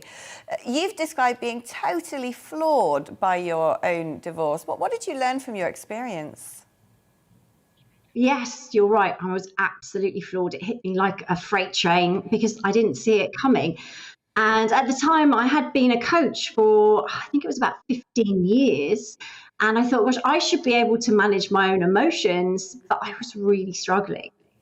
So many things I learned. I mean, at the time, I couldn't see an end to it. I couldn't see a light at the end of the tunnel. I was definitely doing a lot of that ugly crying on the bathroom floor and, panicking about my future. And what I've learned from working with thousands of people around the world is that that's totally normal. And, obviously in those first stages, you are going to go through that devastation, that shock, that overwhelm, especially if you didn't see it coming. But I guess the good news is that you can get through it and you will get through it. And just knowing that and having the faith, even though maybe at the beginning you don't have the how, is really important. So I developed quite a few techniques and tools to get me through by combining my coaching experience with the divorce world that I was thrown into. And that's now what I share with people around the world to help them cope with the emotional roller coaster, as well as those practical challenges that we all face going through a breakup. In terms of your clients, are they largely more men or women, or is it a 50-50 split? I think predominantly women. I have more female clients, but I think men enjoy coaching. They're used to it. They have business coaches. I mean, coaching is very much part of business life as well. So I have probably 20% male clients, but predominantly female clients. I think women maybe find it easier to ask for help. So I think that's probably why. And what sort of advice do you give them? Is it sort of practical advice, emotional advice, both? Yeah, it's a bit of both. I mean, obviously, every client is different. Every scenario is different. And I think, it's really tailored to the individual. Some people are absolutely devastated. For example, last week I had 3 different clients, all dealing with betrayal. So their partners had betrayed them, gone off to start new relationships with other people. The first one was devastated, crying uncontrollably. The second one was very angry. So similar situation, but angry instead of crying all the time. And the third one, well, she was quite relieved, to be honest. She was like, oh, I'm out of it, but I'm just stuck. I don't know where to go. So the advice will differ, from very simple tips, like, for example, don't keep telling your sad story. A lot of people will tell everybody and anybody that will listen. And whilst it can feel quite therapeutic in the moment, but often that's what keeps us stuck. So, rather than telling the hairdresser and your friends and the family and anyone that asks, trying to replace that with maybe something new that you're doing now or a new opportunity that's come up since the breakup will definitely help get you out of that repetition and that sort of hamster wheel of staying stuck. But also little tips that I love, like, if you are heartbroken and you're really struggling to let go of your ex, then maybe don't use their full name, because a name has a lot of emotion attached to it. So instead of using a full name, maybe either it's Robert or say Rachel, just reducing that down to their first initial, but I'm not talking a capital letter either, by the way. I'm talking like a teeny weeny little r, and referring them to as R actually takes a lot of emotion out and enables you to dial down some of that negative emotion, that intensity, so that you can start to steady your emotions and start to look moving forward. So fascinating stuff. Thank you so much for coming on, and thank you for helping people going through really horrible times. That's Sarah Davison, divorce coach and author. Well, joining me now is one of the UK's leading champions for marriage, Harry Benson, Research Director of the Marriage Foundation. Harry, Do you think attitudes today to what should be the lifelong commitment of marriage have changed? And does it sadden you to see 42% of marriages now ending in divorce? Good afternoon. Thanks for having me on. It's not quite 42% actually. It's around about 35 at the moment, which makes it, that sounds high. About half of that happens during parenthood and the other half happens either before parenthood or at some point afterwards. Harry, do you mind if I just interject quickly? I'm so sorry to do this to you, but our Prime Minister is about to talk, so we've got to go straight over to Glasgow and see what he is about to say to the world. And the instinct to be polite. So as this first stage of the COP26 draws to a close, and don't forget, there are still 2 weeks of detailed negotiation to come, we must take care to guard against false hope and not to think in any way that the job is done, because it is not. There is still a very long way to go. But all that being said, I am cautiously optimistic in the sense that on the way to the G20 in Rome, I said to some of you on the plane that if this was a football match, then the current score would be 5-1 down in the match between humanity and climate change. And I think what you could say today, after 2 days of talks with around 120 world leaders, is that we've pulled back a goal, or perhaps even two. And I think we're going to be able to take this thing to extra time, because there's no doubt that some progress has been made. We're ending the Great Chainsaw Massacre with more than 85% of the world's forests to be protected by the end of this decade, an unprecedented agreement by 122 countries now, backed by the biggest ever commitment of public funds for forest conservation, with much more still to come from the private sector. We've got 90% of the world's economy working towards net zero, up from less than a third when the UK took up the COP reins, including India keeping 1 billion tonnes of carbon out of the atmosphere by switching half its power grid to renewable sources. More than 100 countries have just signed up to cut their methane emissions by 2030. When we were selected as hosts of COP26, just 1% of the world's economy had met the post-Paris obligation to improve on their 2030 emission targets. Today, that figure stands at 80%. And it's not just that we're putting forward better targets or bigger targets. The world has been actually putting forward the plans to reach those targets. Billions of dollars have been committed to supporting developing and vulnerable countries. Big business has stepped up with the launch of the Glasgow breakthroughs this afternoon, and our Clean Green Initiative idea, the Build Back Better World idea that Joe Biden talks about, is catching on, and it's taking the green industrial revolution worldwide. For example, we're working with South Africa's President Ramaphosa to deliver his ambitious vision for faster, greener growth. And what I would say is, we've been asking for action, as you know, on coal, cars, cash, and trees. And after just a couple of days, we can certainly begin to tick 3 of those boxes. If you can begin, we're beginning to write the tick. And that's all happened because we were able to come together in person in Glasgow and do this, make it happen at COP26. And of course, it's only part of the story. Although the UK has this week committed a further $1 billion of international climate finance, taking our total to £12.6 billion by 2025, £12.6 billion that we're committing to climate finance. Actually, just a few hours ago, Japan announced another $10 billion over the next 5 years, a big commitment from Japan. The reality is that the developed world will still be late in hitting the $100 billion target. And it's brilliant that so many countries have embraced net zero this week, but we're going to keep working with all the leaders around the world to get them there sooner, to accelerate their timetable. We've now protected 85%, we've got measures to protect 85% of the world's forests and 90% of the world's economy working to net zero, those commitments will be 100% useless if the promises made here are not followed up with real action. As Prime Minister Mia Mottley of Barbados so passionately warned us yesterday, climate change is not some parochial political issue. For tens of millions of people around the world, it is literally a matter of life or death. Those economies need 1.5 to survive.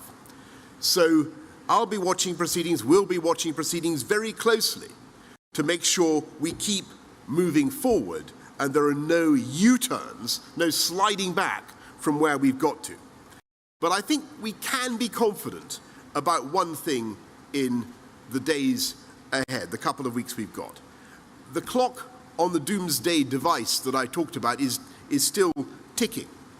But we've got a bomb disposal team on site, and they're starting to snip the wires, I hope some of the right wires. And my message to them, to the negotiators, is very simple. The leaders of the world may have left or are leaving COP now, but I can tell you that the eyes of the world, the eyes of the populations of the world are on you, and the eyes of the British government and all the other governments that care about this are on our negotiators, and we have your numbers. Thank you all very much. I'm going to go to the media now, and we'll begin with Laura Koonsberg of the BBC. Thank you very much, Prime Minister. The Chinese have said today that there are still significant gaps. We know also that the leader of the UN has said he's worried there isn't enough trust between developing countries and developed countries to be able to get a deal over the line. You've said that the leaders of the world have scored a couple of goals, improved things from 5-1, but what or who is going to score the extra 2 or 3 goals you still need? Thank you, Laura. I think that's entirely right, in the sense that the issues remain very difficult. We've seen some big moves on tackling deforestation that I've talked about. I think the Indian move on decarbonising their power system, getting towards renewables in the way that they're pledging to do is huge and terrific. I think that the commitment that Japan made on cash, the $10 billion over 5 years, that's big money, and that will make a big difference in engendering that confidence, Laura. But I think the crucial thing that is really happening, that if there's one thing that starts to give me confidence or optimism anyway, it's that we are starting to create, for the countries that find it most difficult to transition away from fossil fuels, we're starting to create those coalitions of support to help them to move on. And so to help Cyril Ramaphosa of South Africa in his vision, several countries, including the UK, are now working to supply $8.5 billion to help accelerate that transition away from coal, to help decarbonise the South African economy in a major way. And you're starting to see that kind of approach taken around the world with some of the countries that find it most difficult. And if I had to, I've told you I was at Paris, and I remember what it was like. And we had this great sense that we'd agreed this thing that we were going to try and cut CO2 together. But it was also a slightly floaty feeling, because we didn't know how on earth we were going to do it. And there was no roadmap. There was no very clear sense of how you could do it. I think what you're starting to see here at COP26 in Glasgow is a sense of how actually you can deliver those cuts in CO2. But, I'm not going to disagree with you, Laura. There is a long way to go. Anushka Astana of ITV.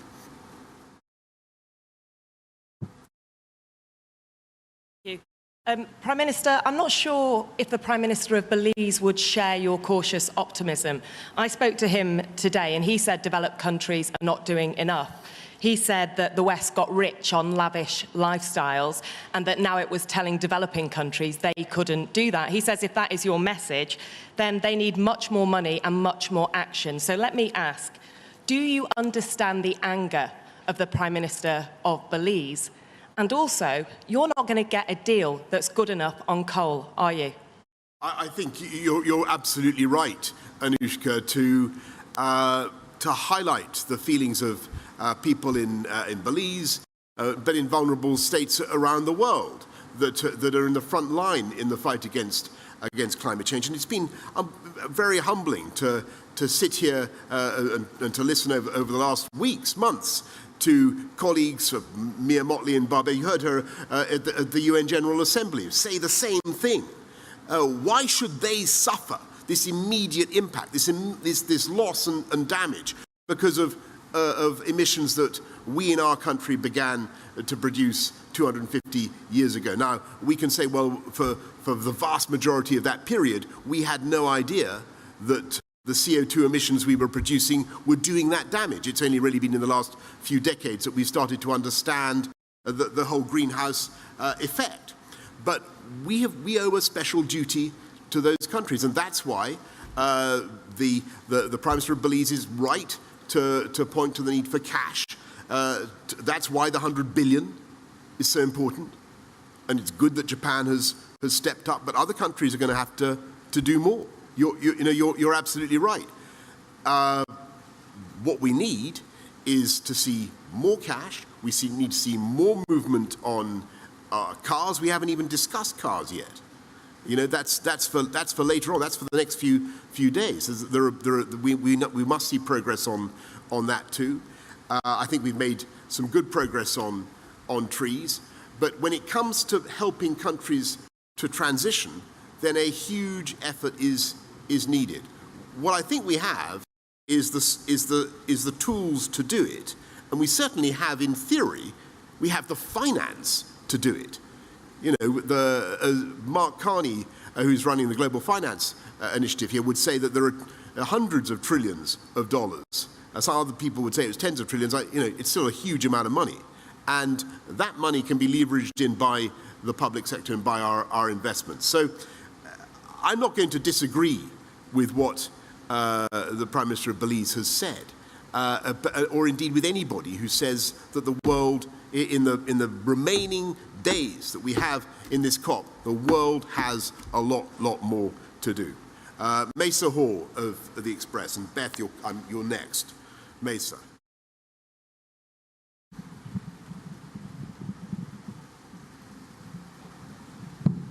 Thank you very much, Prime Minister. A couple of days ago, you put the chances of success here at about 6 in 10. I just wondered if you had a new figure for that after the talks today. And outside of the enthusiasm that you've talked about in this summit, in the country, a lot of people are concerned about the cost implications of the dash for net zero, what it might mean for them and their families. Some of your MPs are concerned about it. About a week ago, a poll suggested that a majority of people would like to see a referendum on the idea of net zero. Would you, as a seasoned referendum campaigner, would you think about that? Thanks, Mason. Look, I just want to say one thing about the overall economics of it. First of all, if we don't do this, if we don't fix our climate, it will be an economic catastrophe as well as an environmental catastrophe, right? I think people need to understand that as point number one. This is the only way to fix this is to reduce CO2 and tackle climate change. I also happen to think that there's a great wisdom in the British people, and I think that they can see that this is an issue that needs to be fixed. And they may not listen to me, but they certainly listen to Sir David Attenborough, and they look at what's actually happening around the world. They look at the fires, they look at the floods, they look at the hurricanes and the increased incidence of all three, much increased incidence, and they think something's happening here. And they look at that graph. You see that graph on yesterday morning? Incredibly powerful graph that Sir David Attenborough produced of the increase in CO2 emissions over the last few thousand years, the graph of CO2 emissions, and then the temperatures, and how temperatures track CO2 emissions. And then that spike in CO2 emissions, that anthropogenic spike, vertical movement upwards, and accompanied now we're seeing by increases in temperature. And they can see that, and they're not dumb. And they can see that this is something that needs to be tackled. And we will tackle it by creating many, many hundreds of thousands of high-wage, high-skilled jobs in green technology. And in the Green Industrial Revolution plan alone, there are plans for 440,000 more jobs in all sorts of things, from battery technology to wind farms and many, many other things. So the economy is going this way. I think it's a good thing, and we can use this moment to trigger greater growth and greater prosperity, but do it in a green way. And I do think people get that. And as for your brilliant suggestion of a referendum, Mesa, I think this country's probably had enough referendums to be going on with for a while. That's my general view on the matter. Anyway, Beth.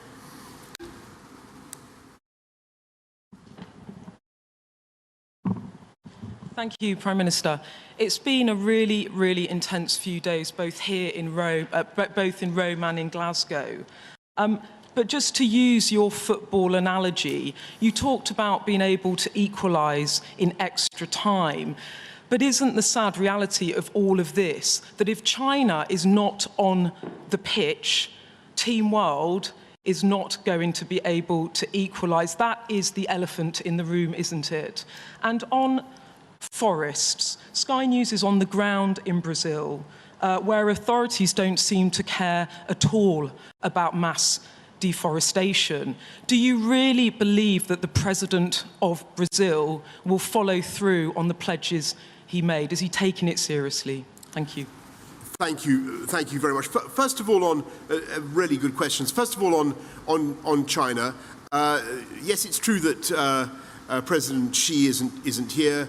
But on the other hand, the Chinese team is very high level. He didn't want. I talked to him. He didn't want to come because of the pandemic, and you've got to respect that. The same was the case for Vladimir Putin. But that doesn't mean the Chinese are not engaging.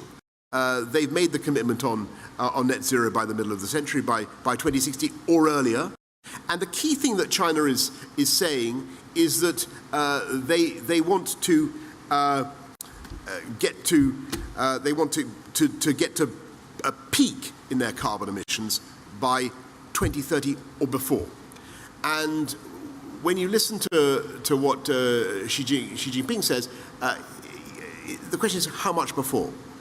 Because and that's the issue, and that's what we're discussing with China. Because there is still, there's a world difference between peaking in 2030 in your emissions from China and peaking in 2025.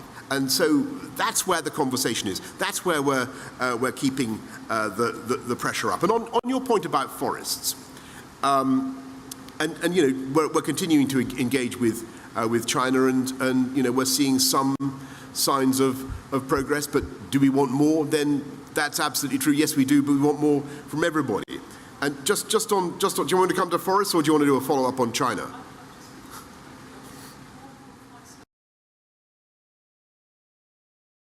I think that we need China to make commitments. China has already made a substantial commitment in the sense they've moved to net zero by the middle of the century, 2060 or before, as Xi Jinping says.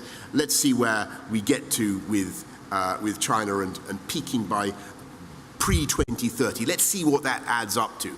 But China has fantastic power to make change in the way it runs its economy. They've committed to no new financing of overseas coal. That's a big change already. You're starting to see the impact of that Chinese decision to stop financing coal overseas.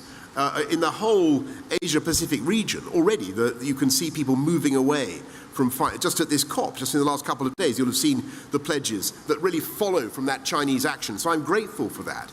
Do we need more progress? You bet. We need more progress from China and from everybody here at this gathering.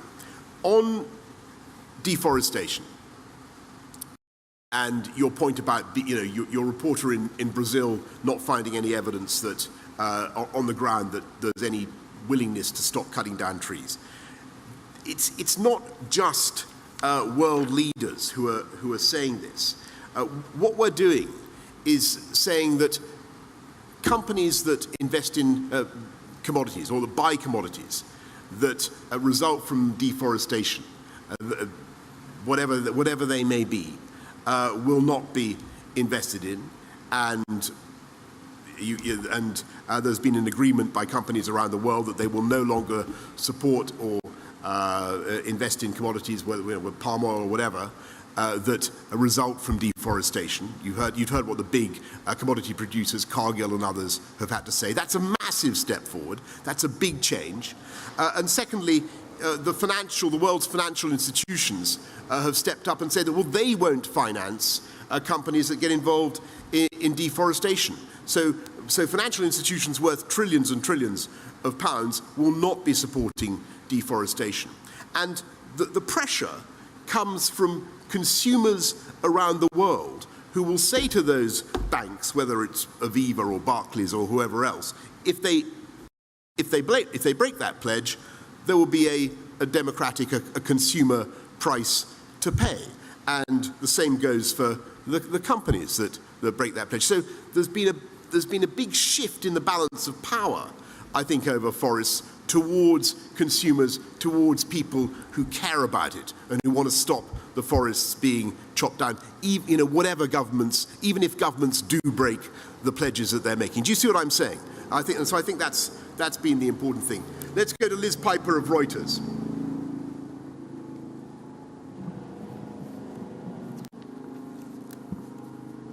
Hi, Prime Minister. The developed world promised in 2020 to deliver the 100 billion. They still haven't done that. Do you think what's the likelihood of it actually coming next year? And surely the price tag should be a little bit higher. Also, what was your reaction to India's net zero target being at 2070? Thanks, Liz. I think that the 100 billion is still something that we're pushing for earlier. We're going to get it by 2023.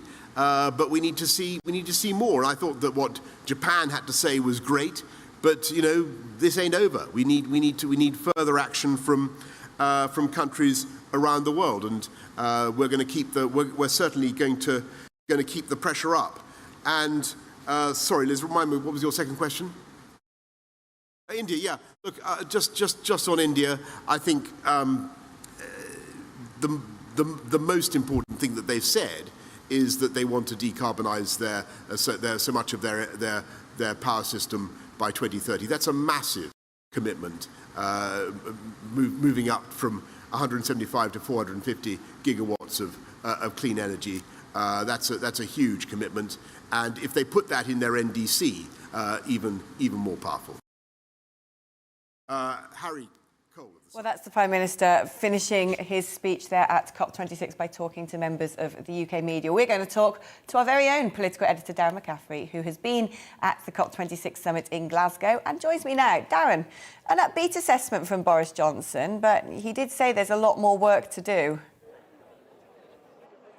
Yeah, really fascinating, isn't it, in many ways, Alex? Because we started off in Rome a couple of days ago. I was interviewing the Prime Minister there, and it was all very apocalyptic. It was all very gloom and doom to a large degree. He kept talking, didn't he, that we're a minute away from midnight, that now is the time for action, the moment of truth, all suggesting that civilization was essentially going to collapse. That was the message he was putting forth in Rome, and yet you spring forward a couple of days, and actually, yeah, he's still saying that in this football game metaphor that he likes to pull out, that humanity is 5-1 down at half-time in a battle to try and kind of win against this climate change.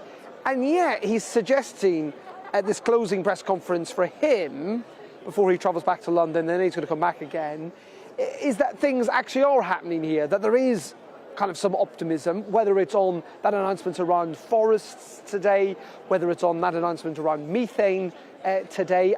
He used the analogy, didn't he, of kind of the ticking time bomb, but he said that there is a bomb disposal team who are trying to pick at the wires in the hope that they may be able to defuse this. So I think there has been a very stark and very deliberate change of tone from the Prime Minister. Maybe a sense that the Prime Minister was being too pessimistic, that you're not going to win people around your cause if you suggest that everything's about to fall apart.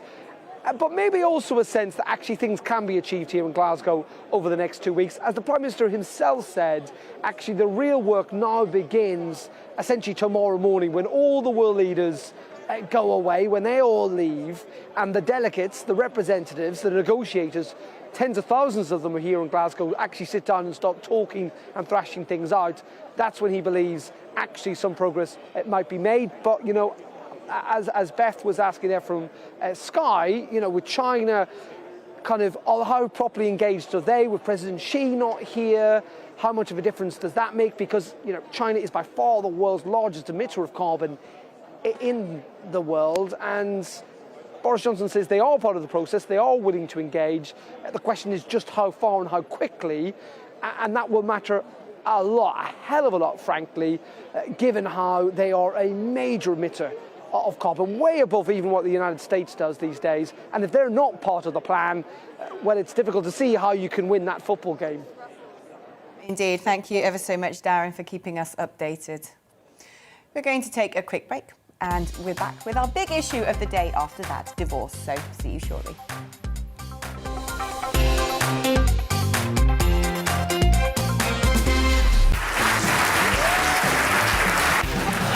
My name is Andrew Doyle. Join me every Sunday evening at 7 p.m. for Free Speech Nation. This is a show where we address current affairs and news stories of the week with the help of two wonderful comedian panellists. I brought in comics because I want to give it a lighter edge, and also they work for less. See you there.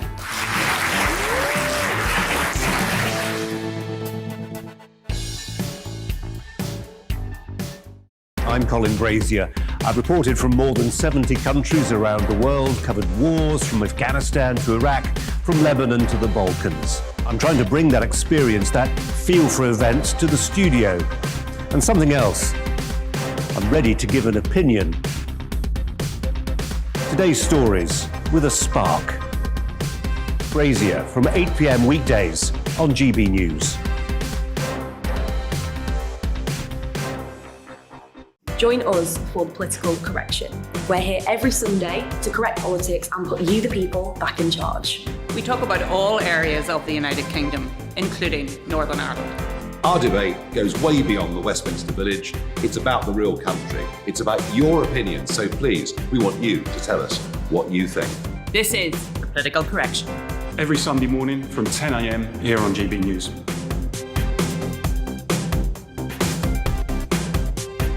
Hi, I'm Patrick Christie's. And I'm Mercy Moroki. And we're hosting a show right here on GB News, 9:30 a.m. till 12 p.m. every single weekday. Call to the point. We're going to be talking about all the big issues that matter to you at home in Britain. Absolutely, whether it's holding politicians to account, discussing what's taking place in the Channel, banging on about law and order, we're not afraid to do the absolute lot of it. Yes, and if you're thinking it, you can guarantee that we'll be saying it. Make sure you're here 9:30 a.m. till 12 p.m. every single weekday right here on GB News for To The Point.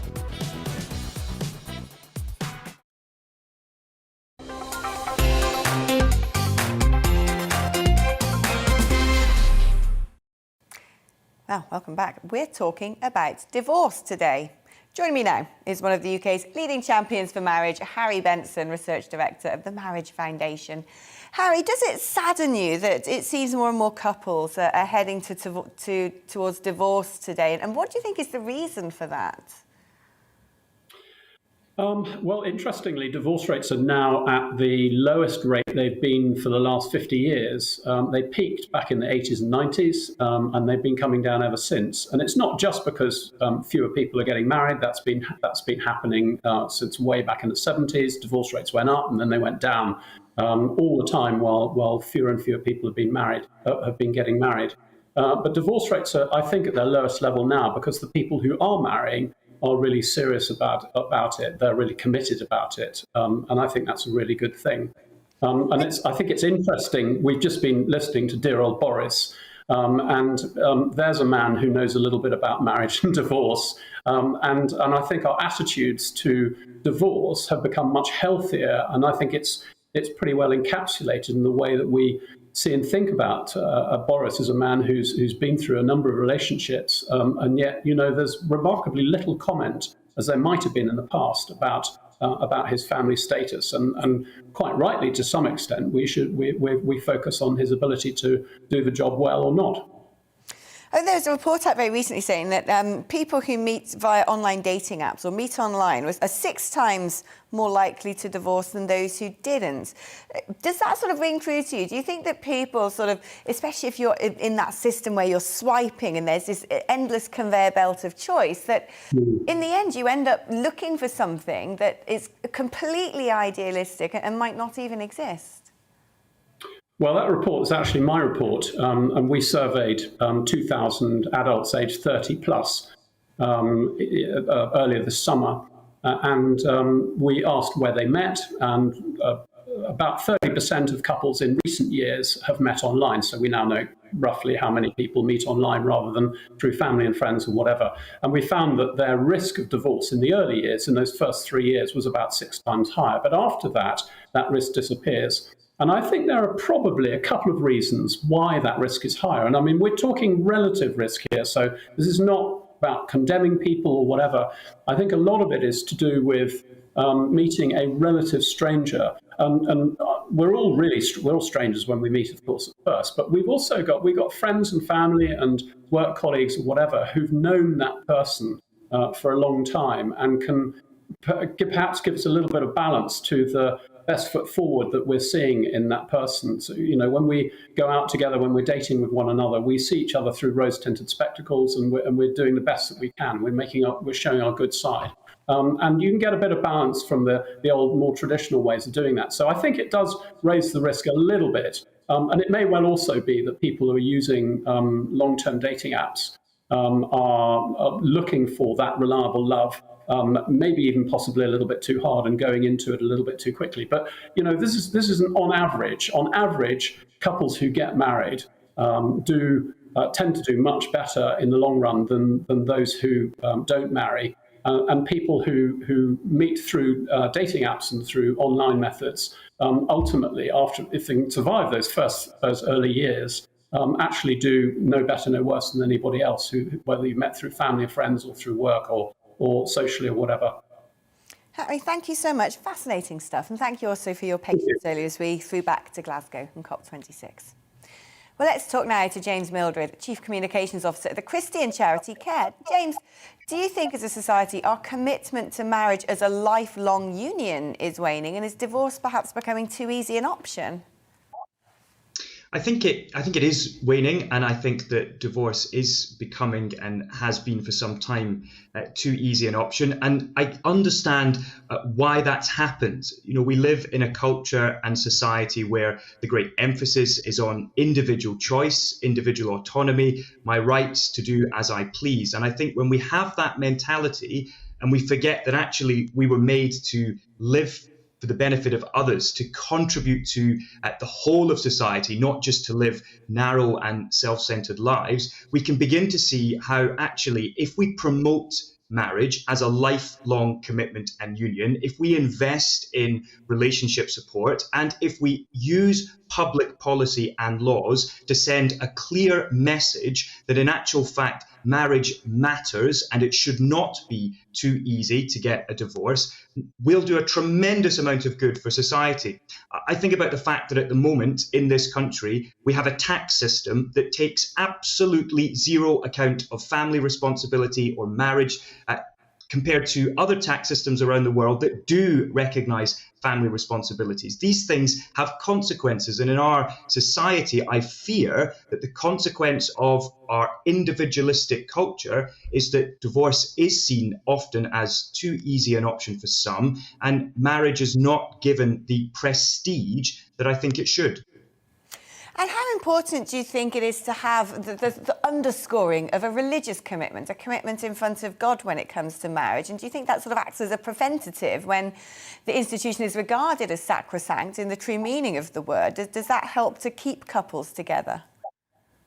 Well, I absolutely agree with that. I do think it helps to keep couples together. I think it's entirely possible for people with no faith to have a tremendous marriage that lasts an incredibly long time. But I think from my perspective and the organization that I work for, we believe that God created marriage. We believe this is his good design for all human beings, not just for Christians. And I think there is something uniquely special and powerful about that lifelong commitment where you say, I am going to live and serve you and love you no matter what happens. It really is till death do us part. And I was struck just recently by a couple in the church that I go to, an amazing couple who've been married for 68 years. And sadly, Eileen's just passed away. Reg, married 68 years, now a widower. And yet speaking to him, listening to him, and the stories, the testimony of how their marriage just led to so much blessing and happiness. And we know that children, by and large, do best when they come from a stable home, when there is two parents who are committed to each other in a marriage relationship. And Christianity, throughout the centuries, since it first burst onto the world stage, as it were, in the time of the Roman Empire, Christianity has always emphasized the importance of commitment and the fact that marriage is something that God has created. And when marriage is recognized by public policy, when we put forward positive pro-marriage public policies, then actually the whole of society benefits, children especially benefit, adults benefit as well, and the whole of society itself is improved as a result. So I would love to see more MPs, more members of the House of Lords being positive about marriage and being pro-marriage. I would love to see more pro-marriage policies coming out of Westminster. And I would love to see the tax system in this country changed so that marriage is properly recognised and acknowledged. It's not about being old-fashioned. It's about recognising the good that marriage is in our society. And as I've said already, as a Christian, that's because God created marriage. It's his perfect design. And if we can encourage it and really reach out to all those young people that the research tells us desperately want to get married, but sometimes just don't know about getting the money necessary to be able to do it. If we can just reach out to them and help them, it would make such an incredible difference in our society. James, always delighted to speak to you. Thank you for coming on the programme today. Well, we're going to be hearing your views on divorce in a moment. But first, the exam regulator Ofqual is consulting on plans to make exam papers idiom and sarcasm free and steer clear of complex language. They're consulting on new guidelines to make examinations more accessible for some pupils, including those with disabilities and those for whom English may not have been their first language. The guidance includes instructions to use simple sentences with one clause and to place more difficult questions towards the end of the exam so pupils don't get demotivated. Well, I'm joined now by their education consultant, Peter Reid. Do you think this is a good way to ensure fairness? Or are we essentially dumbing down and undermining the quality of our assessments and failing to stretch pupils? I'm very concerned about the suggestion of dumbing down, because that's how it starts to read. For example, the thought that sentences with just one clause is all that's necessary is taking language, and it's taking all the beauty out of language, heavens above. And where are pupils going to learn the more challenging issues to prepare them for future life? When it comes to certain topics like mathematics or science, then surely there'd be an argument that some people who might really excel in sort of more scientific fields might, on the other hand, not necessarily be brilliant linguists. And does it not therefore help those people who might be more numerical than literate to actually get further at school? Because Ofqual are talking about doing this to papers that are not directly relevant to English and the quality of language.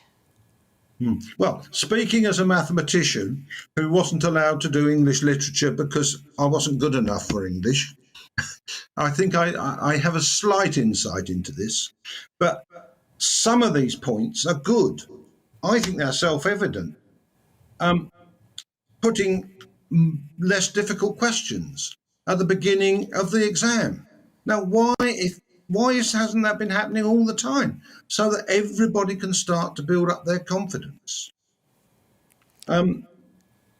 Why can't we test children's language skills? We are catering, yes, for children with difficulties of different types, and quite rightly so, but we've got to test children at the highest level. I'm very puzzled, actually, because the regulator, in her previous post as CEO of Turner Schools in Kent, was insistent that all children should follow a formal curriculum. So this appears to be a turnaround from her current view, her previous views, and something is wrong here somewhere. It's as if we're saying, make everything accessible to everybody, which is right in one sense, but at the same time, we're not offering challenge to the brighter pupil, to the pupil who wants to progress. Yeah, Peter, thank you. Does that make sense? It does make sense. I couldn't agree with you more. I'm a big lover of language, and any steps taken to dilute it or water it down or reduce it or simplify it is not popular in my books. Peter, lovely talking to you today. Peter Reid, education consultant. Now, here are a few of your thoughts on divorce. Kate says, people change over time. It often happens slowly. So as long as at least one partner is out at work most of the time, the cracks under the surface are never so obvious. Moggy says, oh, my cat's messaged into the show. Amazing. Don't get married in the first place. I can see why she's saying that to me. She's my down payment on Spinsterhood. Don't get married in the first place is the best answer to that. It's old-fashioned and unnecessary. How strange. Nathan says, marriage is a union which binds two individuals to a higher social and moral responsibility in protecting and nurturing children. There's nothing more necessary. Aaron says, if it's not working, then it's not working. A piece of paper should not be the reason to stay together. Freddie says, yes, hence for the worse part. Marriage is hard. Divorce is hard. Choose your hardness. Well, it's time to get the result of our poll on Twitter at GBNews. We asked, do we need to fall out of love with divorce? 60% of you said yes, and 40% of you said no. Look at you, you committed romantics. It's nice to see the viewers of GB News believe in the institution of marriage so deeply. Well, that's all I've got time for today. You've been watching The Afternoon Agenda with me, Alex Phillips. Do join me again tomorrow from 4 p.m. until 6 p.m. Coming up next, of course, it's the wonderful Michelle Dewberry with Jubes and Co. And have a wonderful evening. See you tomorrow. Hi there. Clearing skies overnight will lead to a chilly night in places with a touch of frost by dawn. Showers will continue around coastal areas, and it's around coast where we'll tend to avoid the lowest temperatures because of those showers and a brisk breeze. The breeze coming in from the north at the moment, it's containing some fairly cold